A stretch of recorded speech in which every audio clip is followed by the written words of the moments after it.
Hello, everyone, and welcome back to another episode of The Push with Nick and KP. We are here once again to recap SmackDown, which took place last night on September 26th in Orlando, Florida. We kick off the show with Paul Heyman, who is doing his best American Nightmare impression and asks Orlando what they want to talk about. Suggested topics include the real champion Seth Rollins, Braun Baker, and Bronson Reed. He is quickly then cut off by the undisputed champion Cody Rhodes, who comes in to find out exactly what Heyman is there for and what he wants to talk about, and also asks Heyman which client he's here for. So, bit of a groan or a reaction there from the crowd, and that is quickly answered by a couple of members of the Vision, Braun and Bronson. Cody asks them who they think Paul is loyal to and promises it isn't them. Cody then decides to try and take on both Braun and Bronson, knowing that's not going to go well, but doesn't anyways. Cody was in pretty high spirits, being that guy this evening. And then, as the numbers always go, Cody does end up taking out there for a bit until the Viper Randy Orton comes in to assist. So not really sure if that's going to be a continued story or if that was the closest face. So they had him come down to help Cody. We'll have to wait and find out. But yeah, I thought this was a pretty fun segment. Nothing, groundbreaking by any means, but pretty fun, entertaining segment, I thought. Then get into our first match of the night, which has the Street Profits going up against Mellow Don't Miz to determine the number one contenders for those WWE Tag Team Championships. A decent match here, not super long, but has the finish coming when Carmelo hits a first 48, but then gets tagged in by The Miz, who is once again trying to steal all the thunder. The Miz ends up losing the match shortly after this, even though Carmelo is shown, and the cameras did a great job of showing this, he very well could have broke up that final pinfall, but decided not to. So it seems that the Street Profits have patched up their issues from previous weeks, or at least for now, and Mellow Don't Miz still clearly having a ton of issues. So you never know with WWE. We still could see another year of Mellow Don't Miz, or we could see them break up next week. There's no way to tell for sure, but clearly Wyatt Six are ready. They are seen on the announce table, looking on as the Street Profits are the once again number one contenders. Then getting into another tag match, we have Michin and B-Fab going up against Kiana James and our Women's U.S. Championship champion, Julia. So continuing this weird rivalry, if you will. This tag match actually gets some decent time. And, of course, it's nice to see Julia featured on a weekly basis. And, a decent match here. Some nice tag team fundamentals by both teams. The ending coming with Michin hitting that Eat Defeat on Kiana, but she falls into a tag from Julia unbeknownst to Michin, who immediately gets hit with a Arrivederci and a Northern Lights bomb to get the win for Julia and Kiana. So, a nice little tag match here. I have no idea where we go from here. Are we done with this? Kind of hope so. Kind of want just to see a decent feud for Julia. An actual opponent for that U.S. title would be great. Funny enough, we see more on this later on throughout the night, but Sami Zayn's open challenge for the U.S. title actually would have been a great thing for Julia to have. I think Julia's strongest suit is obviously in the ring, and so that would have been great for her to kind of show off, who she can be. But regardless, obviously can't do that for both U.S. titles. So this was a nice, we've been complaining quite a bit about Julia and her lack of appearances, and they have been stepping that up lately, which is nice to see. And she got some time here with this tag match here as well. So nice to see all of that. And this is our first half of SmackDown, but let's go ahead and get into the second half of SmackDown. But before we do, we see a backstage confrontation between Charlotte Flair and Alexa and Sol Ruca and Zarya. Zaruka believes that they should be the next in line to get a shot at those women's tag team titles. but Charlexa says that they haven't done anything to earn it until they do get back in line. So Charlotte and Alexa kind of both said the same thing here, but clearly noting that they've had their issues in the past, but are on the same page now. And who knows? Zaruka maybe getting a tag team opportunity at some point. We'll have to wait and see. But I think this more so was, we're in Orlando, close to Full Sail or the Performance Center now. And so I think that's why we see some NXT talent. And this wasn't the first time for the night. So getting into the next segment, we see Drew McIntyre come to the ring. Obviously not happy. He blames the corrupt WWE for not winning against Cody at WrestlePalooza. He says the ref was clearly corrupt by Cody Rhodes. This is the same point that we kind of brought up, KP and I brought up on that WrestlePalooza reactions video. Figured this where Drew was going to be going, and really you kind of had to when you think about it, if Drew is going to continue to chase that title. But with Cody caught up with Seth in the Vision, we get someone new to come out here and shut Drew up, or at least attempt to. It is none other than the Samoan werewolf Jacob Fatu, who had been kind of missing from TV for a bit himself. So super glad to see him back on SmackDown here. Fatu quickly tells Drew to quit bitching and gets a Glasgow kick from Drew for that response. And then in response to that, Jacob lands a super kick on Drew to knock him out for the time being. So Drew versus Jacob appears to be the immediate plans, and honestly, I'm all for that. Sign me up. I think that would be a great contest and a great rivalry there. This is a pretty simple but effective promo from both of these guys, and I think more so about what could be seeing these two guys top of their game could be a ton of fun. Then getting into the next match, we see Sami Zayn once again defending his U.S. Championship in an open challenge, this time kind of in true open challenge form, in that we don't know who will answer. So love that. Just something about that unknown is always fun.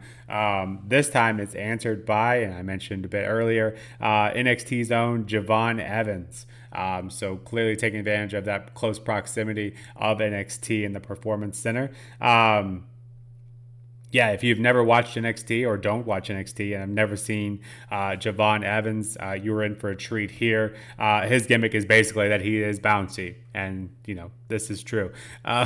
He basically defies gravity, it appears. Sometimes with his moveset. And this match was great. And as you would expect, from this U.S. Open Challenge so far, giving us some pretty high quality matches. And this one was no exception. The ending coming with Sami missing not one but two Helluva kicks, and Javon capitalizing by hitting an OG cutter. It's not quite enough to take down the champ, though, as Sami then answers with once again going for a Helluva kick and then hitting a Blue Thunder Bomb and getting the win. So still your U.S. champion, Sami Zayn, continuing to build Sami and that Blue Thunder Bomb. But I thought this was a great contest and a great showing from Javon. Had made one other appearance, I believe, commentary team had mentioned. But this was obviously his first singles match, I believe. After the match, Sami obviously showing some great sportsmanship to Javon. And it was a great contest and definitely the best match of the night. As for who challenges Sami Zayn next, good luck to you, because this opening challenge has been going quite well, going from John Cena, then to Carmelo and Rey Fenix in there as well, now to Javon Evans. So big shoes to fill for whoever answers that challenge next.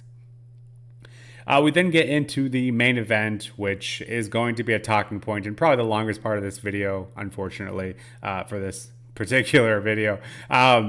Jade Cargill going up against Nia Jax and Tiffany Stratton for that WWE Women's Championship. A great way to describe this match would be chaos. And not in a good way. We see a botched suicide dive from Tiffy, towards the beginning of the match, and that's kind of just the beginning of the problems here. I'm not sure if that was on Tiffany or if that was Nia and or Jade being too far away. Nia and Jade were both kind of at ringside there. So I'm not sure what the issue was there, but we see that a lot. One of the reasons why I don't like the move in the first place, slightest move, especially when they go in between the ropes and not over them, but the risk is kind of the same. Is present regardless. The slightest hit of those ropes and it kind of throws everything off. But then, yeah, we have two commercial breaks, I think, within the first 5 minutes of this match. That's not helping things either. But then the true chaos then starts when we see Nia throw Jade up against the steel steps outside of the ring, and blood is everywhere on ringside there. It actually gave me chills. There was so much blood. I'm not really a guy that gets bothered by blood, but for whatever reason, Jade then looks straight into the camera and you can see the blood everywhere. Can't really tell where the wound is. Obviously it's around the eye area, but can't see the wound specifically yet. And so that's usually a sign that something's not great. But Jade, props to her because she does take great advantage of this, makes a moment out of it, kind of showing the intensity, and finishing the match. I think those are all kind of combined to create a moment that will very much help her, I would imagine, get a final push. She feels like she's been close to the top for a while. So I think that was a great show and a great sign from Jade, knowing that she could take advantage of that and did. So, a bad moment, scary moment there turned great from Jade. So props to her on that.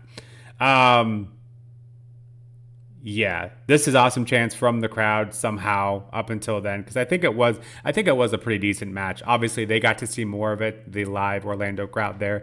They got to see more of it than we did with all the commercial breaks kind of flowing in, flowing out. But then we get what was probably has to be, in my eyes, I can't think of a worse one off the top of my head, the worst botches of the year. Let's go ahead and get into it. Jade hits Nia with the Eye of the Storm, but Tiffany comes in to kick Jade off of Nia. I think Tiffany was late to get that kick in there as well, because Nia does actually kick out of it. And then Tiffany goes for the pin on Nia after kicking Jade off. The ref then goes for the count, and Nia didn't kick out or make any movement whatsoever. And the ref just blatantly stops her count after 2. And yeah, this was just a mess. The worst part about this whole thing was the camera was right there, so you can see not only the bad count from the ref, but then you see Nia kind of jawing with the ref and or Tiffany trying to figure out what the hell is going on. Then Nia does bring her shoulder up. By that point, it's probably a 6 count we've reached. So I think this all just stemmed from Jade being busted open, probably unable to finish the match as it was. But I think this kind of draws a very real kind of wake-up call to the roster. You need to have a backup plan. Clearly they had scripted this match pretty heavily, because when Jade gets busted open, everything completely falls apart. Luckily there wasn't a ton to go in after, but I think that tons of miscommunication there. The Orlando crowd clearly saw the ref just the same as we did, so boos ensued after this. They try to do their best with it. Tiffany drags Nia over to the ring and hits the prettiest moonsault and gets the win to retain. But clearly this all kind of stemmed from Cargill getting busted open. But like I said, you need to have a backup plan if you're going to script a match that heavily, because this is what happens, I think, if you don't. I get the ref's point of view too, though, because Nia had just kicked out from the actual move of the Eye of the Storm. I don't think she was supposed to, but then from her point of view, all Tiffany did was go in for the cover afterwards. And so, logically thinking by the ref, you're thinking, she just kicked out for that move. Why would she not kick out from this next move? So, yes, clearly some miscommunication there on behalf of Nia, Tiffany, and or the ref. So, funny part is out of all these people, I think Jade has had the most trouble with botches in the past. Jade comes up, out of this match looking like $1,000,000. So props to her, and again, props to her for taking advantage of that busted open moment. I think that was a truly great moment. And if you haven't seen the actual pictures of her eye after this match, and you're not squeamish, go check those out, because that is a that's an awful looking eye, and or eyebrow is where she got cut open. Pretty gnarly looking picture there. But yeah, quickly moving on from this whole thing, Stephanie Vaquer does come in to enter and get that face to face with Tiffany Stratton, as they will go head to head at Crown Jewel for that Crown Jewel championship. So hopefully, swiftly and quickly moving on from the match. What a mess that was, that as a main event. Hopefully everyone gets that figured out and we quickly move on and not let that happen again. I think that would probably be ideal for everyone. So with that, that is our SmackDown review. And yeah, I think overall, take out that main event, I thought it was a pretty decent contest until then. Have a couple nice tag matches in there, and then the Drew McIntyre Jacob Fatu. I think that is pretty enticing. And then, of course, like I said, the highlight being Sami Zayn's defense